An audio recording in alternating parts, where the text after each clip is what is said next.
Imagine the eternal city, Rome, its golden domes glinting under the spring sun, its streets alive with the murmurs of prayer and philosophy. But on the morning of May 6, 1527, those whispers turned to screams. A monstrous army, half-starved, unpaid, and unhinged, crashed through the city's gates like a tidal wave of steel and fury. They came not in the name of God or king, but for gold, vengeance, and survival. This was no battle, it was an apocalypse. The sack of Rome had begun. To understand this horror, we must go back. Europe in the early 16th century was a chessboard of empires and faiths. At its center stood Pope Clement VII, head of the Catholic Church and de facto ruler of the Papal States. But he was no warrior pope. He was a Medici, a banker prince more skilled in intrigue than war. His great fear? Emperor Charles V, the young, powerful Habsburg who ruled Spain, the Netherlands, Austria, and much of the New World. When Charles threatened Italian independence, Clement formed the League of Cognac with France, Venice, and Florence to resist him. But Charles's army, though nominally his, was slipping from his grasp. Led by Charles III, Duke of Bourbon, a brilliant French-born general serving the empire, the force marched into Italy in late 1526. Composed of 14,000 German Landsknechte, seasoned Spanish infantry, and some Italian mercenaries, they were hardened veterans. Yet they hadn't been paid in months. Discipline frayed. Supplies ran low. By spring 1527, the army was less an imperial instrument and more a desperate, mutinous horde. Bourbon knew attacking Rome, a neutral sacred city, was political suicide, but his men demanded plunder. Either you lead us to Rome, they told him, or we will go without you. And so, against orders, the march began. On May 5, 1527, the Imperial army reached the walls of Rome. What they saw stunned them. A city unprepared, its defenses neglected. The Leonine Wall near the Vatican was weak. The Janiculum Hill offered high ground, but few troops guarded it.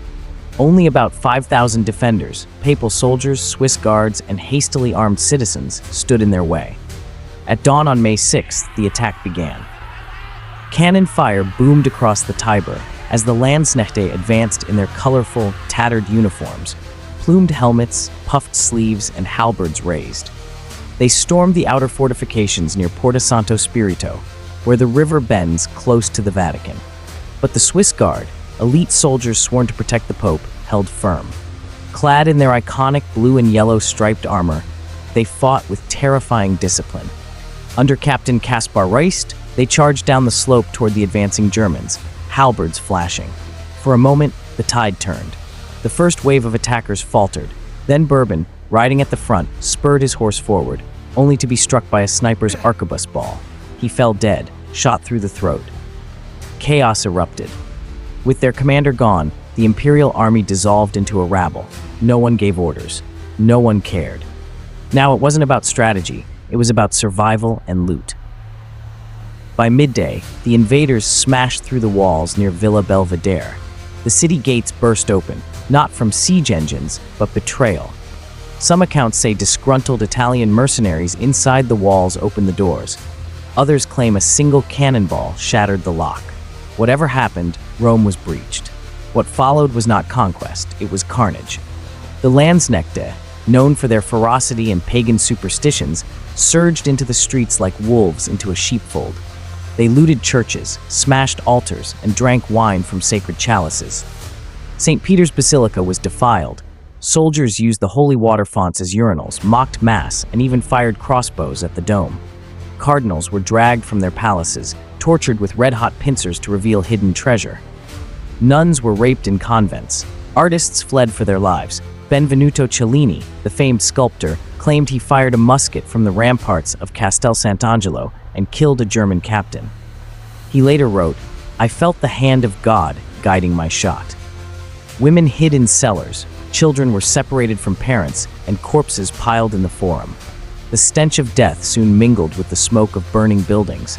Even the tombs of ancient emperors weren't spared. Soldiers dug up bones, thinking they might hide jewels. Amid the chaos, Pope Clement VII barely escaped. As the Swiss Guard made their final stand at the Passetto di Borgo, a fortified elevated passage connecting the Vatican to Castel Sant'Angelo, Clement fled in terror.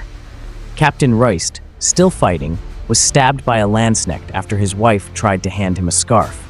He died at the feet of the Pope's retreat route.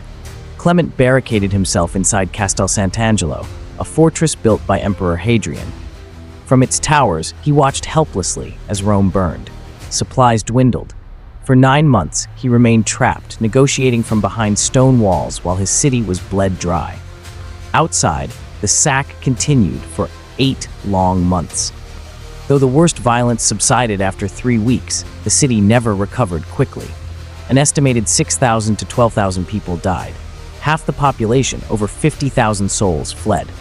Rome, once the jewel of Christendom, became a ghost town.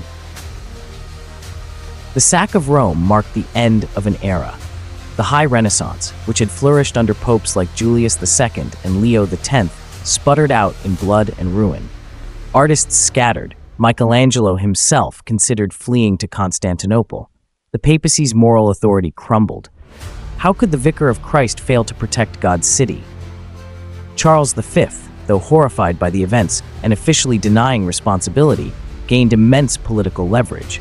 In 1529, Clement was forced to crown Charles Holy Roman Emperor in Bologna, an act of submission carved from humiliation. Religiously, the sack deepened the fractures of the Reformation. Protestants saw it as divine punishment for papal corruption. Catholics viewed it as a martyrdom of the Church.